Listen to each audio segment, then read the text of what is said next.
બનાસ ડેરીની ચૂંટણી નજીકમાં છે। હવે એક બેઠક ઉપર ચૂંટણી થવાની છે। અત્યાર સુધી આપણે જોયું હતું કે 16 બેઠકો ઉપર ચૂંટણી થવાની હતી, પરંતુ જ્યારે ફોર્મ પરત ખેંચવાનો દિવસ હતો એ સમય દરમિયાન 15 બેઠકો બિનહરીફ થઈ। ઘણા બધા નેતાઓએ ભાજપના હતા જેમણે ફોર્મ ભર્યું હતું, પરંતુ ફોર્મ પરત ખેંચવાના છેલ્લા દિવસે એમણે ફોર્મ પરત ખેંચી લીધા।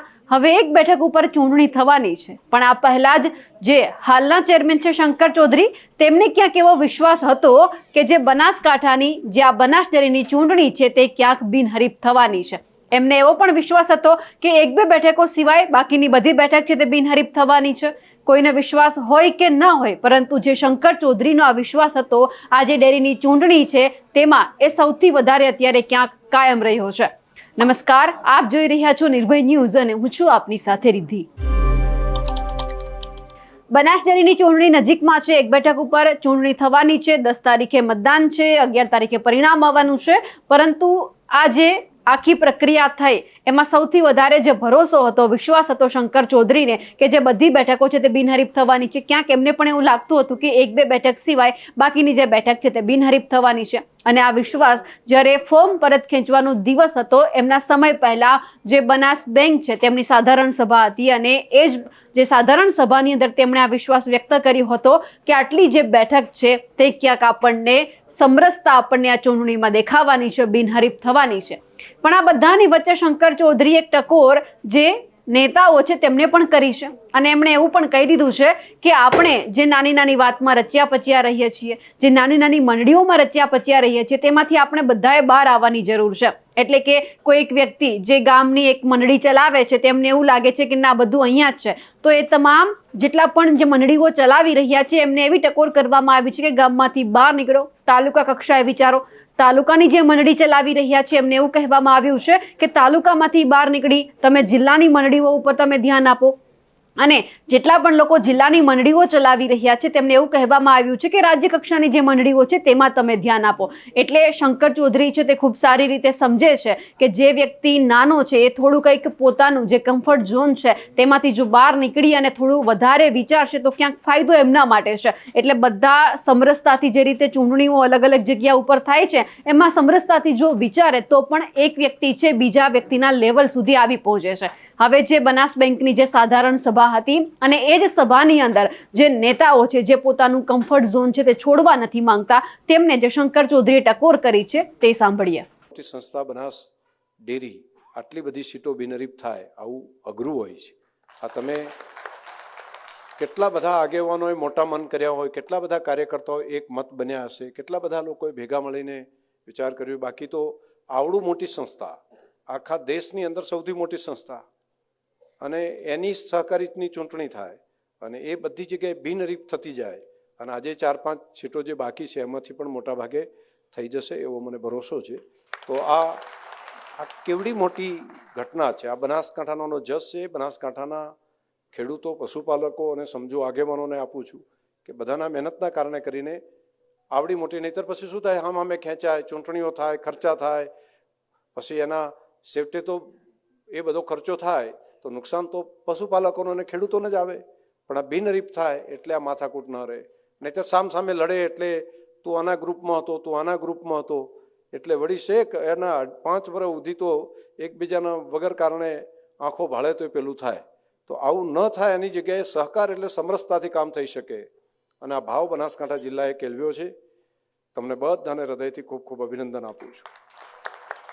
મેં જોયું છે અગાઉ બેંકમાં પણ સમરસતા થઈ હતી, ગયા વખતે ડેરીમાં પણ સમરસતા થઈ, અને આ વખતે પણ એ દિશાની અંદર લગભગ 1-2 સીટોને બાદ કરતાં મોટા ભાગે થઈ જશે એવું દેખાય છે। ને આનું જોઈને બાકી જગ્યાએ પણ બાકી લોકો પણ શીખી રહ્યા છે કે આપણે પણ આ ભાવ આપણે ઊભો કરીએ, અને સહકાર એટલે સમરસતાથી કામ કરી શકાય। એટલે એક આ કામ માટે પણ તમને હૃદયથી અભિનંદન। બીજું, સહકારી સંસ્થાઓ નવી ઊભી કરવા માટે મહેનત કરવી પડે। આપણે ત્યાં આગેવાનો ખૂબ છે, પણ મોટાભાગના આગેવાનો એકનું એક કામ કરે છે, અને એકની એક મંડળીઓમાં મંડી પડે છે। મંડળીથી ગામની મંડળીમાંથી બહાર જ નથી આવતા। તમે તાલુકાના આગેવાન છો, તમે જિલ્લાના આગેવાન છો, તમે રાજ્યના આગેવાન છો, તમારા ક્ષમતા એટલી બધી છે, પરંતુ કમ્ફર્ટ ઝોનથી તમે બહાર નથી આવતા। કમ્ફર્ટ ઝોનથી આપણી શક્તિઓને આપણે બહાર કેળવતા નથી। તો તમે બધાને મારી પ્રાર્થના છે કે એક એક તાલુકા કક્ષાની કે જિલ્લા કક્ષાની મોટી સંસ્થાઓ બનાવો. નહીં તો એક મંડળી છે 2 કરોડ, 2 કે 4 કરોડ, પછી ડાયાભાઈનું માથું ખાય, ડિરેક્ટરોનું માથું ખાય, અમારું ધિરાણ કરો, પછી ધિરાણનો ફાયદો શું? બહુ બધો એપીએમસી, એનાથી કશું મોટું હોય નહીં. તો આ એક જ નથી સંસ્થા, એના સિવાય ઘણું બધું છે. દાખલા તરીકે બનાસકાંઠા જિલ્લામાં એક કામ કરવા જેવું છે. તમને બધાને લાગશે કે શંકરભાઈ તમે આ શું વાત કરો છો, અને ન ગમે એવું કામ, ઘણા બધા તેની ટીકા કરે ને એવું કામ, પણ એ કરવું પડશે. દાખલા તરીકે રોજના આપણે ત્યાં પશુ કેટલા મરી જાય છે, ગાય ને ભેંસ, તો લગભગ આવડી મોટી 30 લાખ જેટલી ગાય ને ભેંસો છે, એની અંદરથી મિનિમમ 300-400 તો આખા જિલ્લામાંથી રોજના ગાય ભેંસ મરતા હોય. હવે એને ક્યાં નાખવું એ પ્રશ્ન છે, અને એનો નિકાલ શું કરવો એ પ્રશ્ન છે. હવે ખરેખર તો એવું છે કે એનું ચામડું, એના હાડકાં, એ બધું કામ આવે. અને આવું વર્ષો સુધી ચાલતા એ જ ચામડાના જોડા આપણે પહેરતા, કે ઢોર મરી જાય તો એના ચામડા જે હતા એનાથી જોડા, એનાથી જ બધું ચાલતું.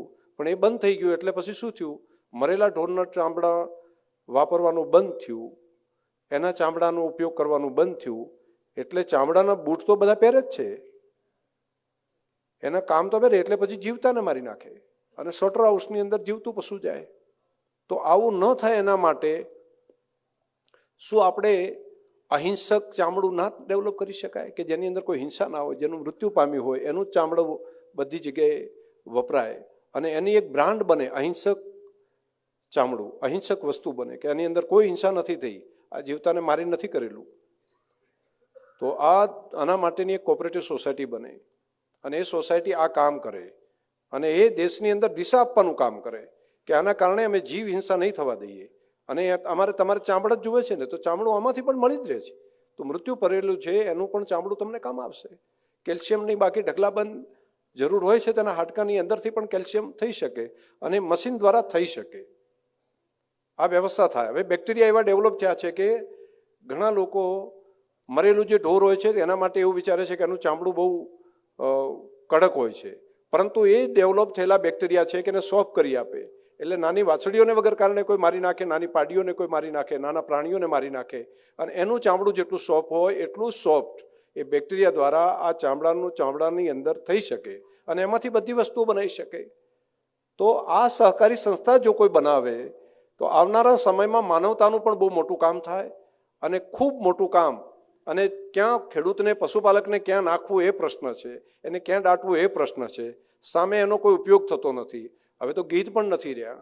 તો એવા સંજોગોની અંદર નવો વિચાર કરીને આવી એક સહકારી સંસ્થા જો નિર્માણ થાય તો દેશને દિશા આપશે, અને દેશની અંદર આવા લાખો કરોડો પશુઓ હશે કે જે મૃત્યુ પામતા હશે, અને એનું નકામું પેલું થતું હશે, અને ચામડા કોઈ કામમાં નહીં આવતા હોય, અને રોજે રોજ કતલખાનાની અંદર જે દુનિયાને જુએ છે, તો દેશમાં અને દુનિયાની અંદર અનેક પ્રાણીઓ મૃત્યુ પામે છે. તો આપણે જે છે એમાંથી પણ સસ્ટેનેબિલિટીની વાત કરવી પડે. આ વાત હું અહીંયા આગળ કરી રહ્યો છું, એટલે કેટલાને ગમે કેટલા ન ગમે, પરંતુ જે સત્ય છે એ સત્ય છે. વિચાર એ દિશામાં જ કરવો પડે. આ માનવતા માટેનું કામ છે, અને આ માનવતા માટેના કામને આપણે આગળ વધારવું પડે. મારી તો તમને બધાને પ્રાર્થના છે કે તમે આ કામમાં થોડા મિત્રો જોડાય અને જોડીને કરે. હું સહયોગ કરીશ, અને એની અંદર ભેગા થઈને આવી જો એક સહકારી સંસ્થા થાય તો આજે આ નાનકડું કામ છે, પણ ભવિષ્યની અંદર અનેક પ્રાણીઓને બચાવવાનું કામ આપણે કરી શકશું, અનેક જીવની હિંસા થતી બચાવવાનું કામ આપણે કરી શકશું. તો આ કામ, આવા કામો પણ સહકારી ધોરણે કરવા પડે. આવું કોઈ કામ બીજા લોકો નહીં કરે, કેમ કે એની અંદર બહુ મોટા નફા નહીં હોય, પરંતુ નફાની જગ્યાએ સહકારિતાથી પ્રજા કલ્યાણ માટે, પ્રકૃતિના કલ્યાણ માટેનું વિચાર આપણે બધા ભેગા મળીને કરી શકીએ. એ હાડકાની અંદર પણ કેટલું બધું કેલ્શિયમને બાકી હોય છે, ખાતરમાં નખાતી વસ્તુઓ, એ એના જ જે હાડકા છે એમને બહારથી લાવીને કતલખાનામાંથી એના હાડકાની એની અંદરથી ખાતર બનાવીને બાકી બધામાં પેલું નાખે છે, કેલ્શિયમ, ફોસ્ફરસ જે કંઈ ખૂટતું હોય. તો આ બધું કામ આવી શકે. બીજું પર્યાવરણનું કામ જે છે એમાં હવે આપણે તે એક મોરિંગા કરીને, જેને આપણે સરગવો કહે છે, આ હરગવો એ ખરેખર સરગવો જ છે. એની અંદર એટલું બધું પોષક તત્વો છે કે જો માણસ પણ જો એના થોડા પાંદડા રોજે રોજ ખાય, એની જો સિંગ ખાય, તો એની અંદર ન્યુટ્રિશન વધી જાય. તો આપણા પશુઓ માટે આ સરગવાને અમૃત જેવું છે. જેમ દાણ ખવડાવો ને ફાયદો થાય ને એટલો જ ફાયદો સરગવો ખવડાવવાથી થાય. એટલે માણસને ત્યાં આપણે ત્યાં માની લો કે દાણ આપણે ન ખરીદી શકતા, મોંઘું પડે, અથવા તો બીજી કોઈ વસ્તુ આપણે લાવીને ન ખરી શકે, તો તમે સરગવાને તમારા લીલા ઘાસ સાથે, સૂકા ઘાસ સાથે થોડો ગળનો છંટકાવ કરી અને જો ખવડાવી દે તો એમાં ન્યુટ્રિશન 18% જેટલું પ્રોટીન છે એની અંદર, મિનરલ્સ છે ઘણા બધા, વિટામિન્સ ઘણું બધું છે. તો એના પાંદડા અમૃત જેવા છે. અને આ જે હું વાત કરું છું તમને લેબના રિપોર્ટ ઉપરથી કહું છું. તમે એક બાજુ દાણ ખવડાવો ને બીજી બાજુ તમે સરગવાના પત્તા સાથેનો ખોરાક ખવડાવો, અને આ હરગવો તમે નાખી દો, બીજા વર્ષે ઊભો થઈ જશે. બે રીતે થાય, મોટું જાડે થાય, અને વાઢીને આપણે જેમ બુલેટ ઘાસ વાઢા છે ને એ રીતે જો જાડું વાવી દે ને તો પાંગર્યા જ કરે. બંને વ્યવસ્થાઓ છે. તો બનાસકાંઠા જિલ્લાએ આ કામ પણ કરવું પડે. બધાની ઇકોનોમી વધે, બધાનો અર્થ સુખી થાય, બધાનો અર્થતંત્ર વધે, અને વિજ્ઞાનને સાથે જોડવું પડે. નવું જે સંશોધન છે તેને સાથે લઈને આગળ વધીએ તો આગળ કામ કરી શકાય. બીજું એક કામ અત્યારે હાલ અમે ડેરીના માધ્યમથી લીધું છે, તમને બધાને હું જાણકારી આપું. આજે તમને આનંદ થશે, સંતોષ થશે કે બનાસકાંઠા જિલ્લો, એને આપણે આ બૃહદ બનાસકાંઠાને વર્ષોથી લોકો પસાત ગણતા, અને એમ જ કે શિક્ષણમાં સૌથી પસાત, આર્થિક રીતે પસાત, બધી રીતે આપણને આપણા પહેરવેશથી બધી રીતે લોકોએ આપણા માટેની આબરૂ એવી કરી નાખી. કોઈ પાઘડીવાળા હોય ને તો એમ કે બનાસકાંઠાના છો, આ ઇમેજ આ રીતે પેલી કરી. અને પરંતુ આપણી ટેલેન્ટ ઓછી નથી, આપણું માઇન્ડ છે ને એ નાનું નથી, આપણું માઇન્ડ બરાબર છે. આપણે એને મોકો નથી આપ્યો.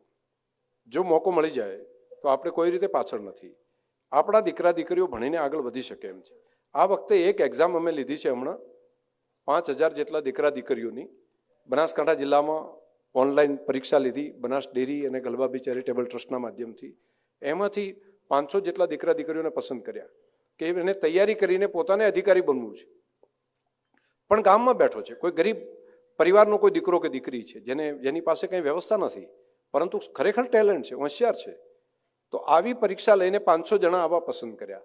એમાંથી ફરી પાછા 200 પસંદ કર્યા કે ભાઈ ચલો એને મહેનત જ કરવી છે, જેને એવું લાગે છે કે મારે થવું જ છે ને જીત છે, હું રાત દિવસ મહેનત કરીશ, મને મોકો આપો. તો એવા 200 દીકરા દીકરીઓને અહીંથી ગાંધીનગર લઈ જઈને ત્યાં આખું મકાન એક મોટું ભાડે રાખ્યું છે.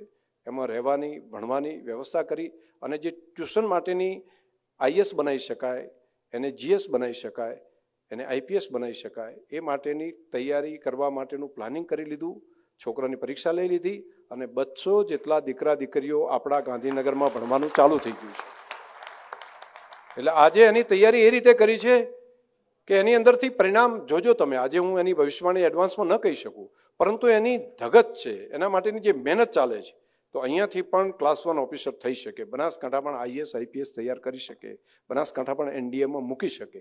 અને એમાં જેની પાસે પૈસા નથી એને 2 લાખ રૂપિયાનો ખર્ચો થાય તો કોણ કરે? તો આટલો બધો ખર્ચો કોઈ ગરીબ પરિવાર નહીં કરી શકે. તો એમાં નોમિનલ ચાર્જિસની અંદર ત્યાં ભણાવવા માટેની વ્યવસ્થા ઊભી કરી છે. હવે એવું જ એક મોટું ઇન્સ્ટિટ્યૂટ અહીંયા 200 ત્યાં તો ગયા, પણ બાકીના છે એને તો એક પાલનપુરમાં આપણે મોરિયા મેડિકલ કોલેજ છે, ત્યાં એક હોલ તૈયાર કર્યો છે કે બધા કદાચ ગાંધીનગર જઈ ના શકે, પણ અપડાઉન કરીને આજુબાજુના 3-4 તાલુકા અહીંયા આગળ રહીને ભણી શકે, એની ટ્રેનિંગ આપે.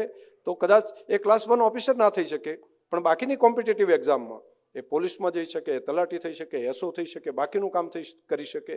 તો એની તૈયારી માટે આપણે દિવાળી પહેલાં ચાલુ કામ અહીંયા કરી નાખશું. પણ ખાલી પાલનપુરમાં એટલું નહીં, એવું ને એવું એક ઇન્સ્ટિટ્યૂટ આપણે કરી રહ્યા છે. આપણા સનાતનનો ડેરીનો પ્લાન્ટ છે, ત્યાં એક જગ્યા પડી છે, એક હોલ, એની અંદર કરી છે. ત્યાંના આજુબાજુના 3-4 તાલુકા ત્યાં આવી શકે. એક થરાદની અંદર આપણે કરી રહ્યા છે, થરાદમાં જે આપણું શીત કેન્દ્ર છે એના માટેનો જે હોલ છે, તો આજુબાજુના 3-4 તાલુકા ત્યાં થઈ શકે.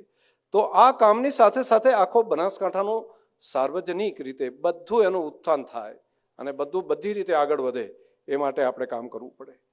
સહકારી સંસ્થાઓ હોય કે બાકી હોય, સમગ્રતઃ વિચાર કરવો પડે. જે રીતે જળ સંચયનો વિચાર આપણે કર્યો કે ધરતીમાં જળ આવે તો એનો ફાયદો થાય, જે રીતે પર્યાવરણનો વિચાર કરીએ છીએ કે વૃક્ષો જો થાય તો આવતી પેઢી માટે આપણે કંઈક આપતા જઈએ, તો એવા જ કામો નાના સહકારના બધા આપણે ઉપાડવા પડશે.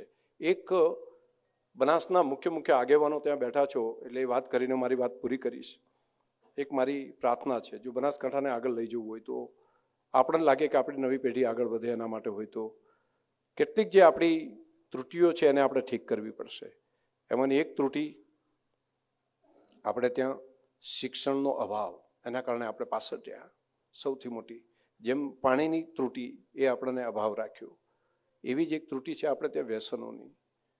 અને કોઈ જગ્યાએ ન હોય એ રીતની વ્યસનોને સામાજિક માન્યતાઓ મળી હોય એવો જિલ્લો એટલે બનાસકાંઠા છે. હું બહાર જઈને તમે જુઓ તો ખબર પડે, આપણે તો ત્યાં બેઠા હોય તો કોઈ બીડી બધાની હાજરીમાં પીતા હોય કોઈને કંઈ ખરાબ લાગતું જ નથી. તો કે એમ જ હોય ને, બધા ભેગા મળે બીડીયું જ પીવે ને. કોઈ કહુંબો પીવે તો એમ લાગે એ તો એમ જ હોય ને.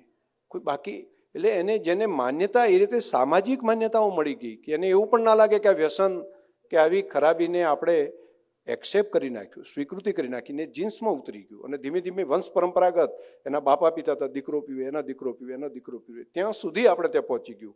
અને 8-10 પેઢીઓને ખૂબ મોટું નુકસાન કર્યું છે. એને બહુ ઝડપી બંધ કરવું પડે, બહુ ઝડપી બંધ કરવું પડે એક કામ. અને ત્રીજું એક કામ, અમે ખૂબ લોકોને કામે લગાડ્યા હતા, ઘણા ભણેલા ગણેલા લોકો, બાકી અનુભવી માણસો, બધાના પછી કહું છું આમાં સુધારો કરીએ તો આપણને જેમ શિક્ષણથી મોટો ફાયદો થશે, જેમ જળ સંચયથી ફાયદો થશે, એવો વ્યસન મુક્તિથી ફાયદો થશે. જિલ્લો આગળ વધશે. અને એમાં સહેલું કામ એક આપણો ઈગો ખૂબ છે. ઈગો, એને સોફ્ટનેસ રાખવી પડે. સોફ્ટનેસ, આપણે કોઈ પણ માણસને એને એકબીજાને નમતા આવડતું જ નથી. આપણા સ્વભાવમાં ઉતરી ગયું છે. આપણને એમ કે જે ટાઈટ રહે ને, આમ કડક કડક રહે ને, એ બહુ જોરદાર કહેવાય એમ. એટલે આપણે ઘરેથી જ એના છોકરાને સંસ્કાર એ જ આપે છે. આમ જો કોઈનું હાંખી નહીં લેવાનું, ત્યાંથી શરૂઆત કરે. એટલે એ એનું અધઃપતન ચાલુ કરી દીધું છે. અને એમ લાગે કે કોઈ આમ ટાઈટ થઈને ફરતા હોય ને તો એને એમ કે મારો બેટાનું આમ છે એમ. તો આ મારું બેટું, આ જે ઈગો છે એને ભયંકર નુકસાન કરી નાખ્યું. અને એને આપણને આગળ વધતા અટકાવી દીધા. અને આપણને અટકાય એવું નથી, દુનિયાની અંદર આખા તમે જુઓ, જાપાન જે રીતે આગળ વધતું, એના ઉપર બોમ્બ બાઇન્ડિંગ થયું. અને એ પછી દુનિયાએ બધા લોકોએ કીધું કે તમારે આ દેશે, અમેરિકાએ આમ કર્યું, પહેલાં આમ કર્યું બધું, અને આખું દેશ નેસ્ત નાબૂદ થઈ ગયો. એ પછી ફરી નિર્માણ કરવાનું હતું. ભાઈ આપણે જે થયું એ આ અણુબોમ્બ નાખ્યા પછી ફરી જીવતા તો રહેવું પડશે ને, ફરી ચાલુ તો થવું પડશે ને. તો હવે આપણે કઈ રીતે આગળ વધશું અને આપણે શું કરવું એમ. તો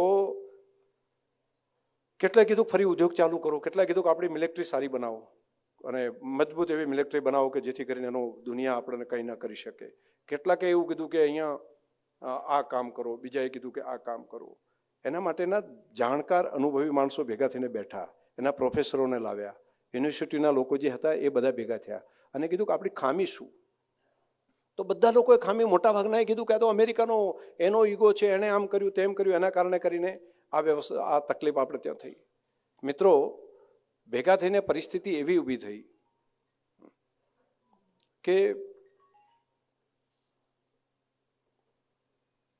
બેસો બેન, બેસો. મારી વાત ઉપર ધ્યાન છે તમને બધાને? આમ કહેવા સાંભળવા જેવી છે કે પૂરી કરું? આ વાત બનાસકાંઠા જિલ્લો જો યાદ કરે અને જો અમલમાં કરશે તો વ્યક્તિ તરીકે, સમાજ તરીકે, ગામ તરીકે કે જિલ્લા તરીકે માનસો તો કરોડ રૂપિયાની વાત છે.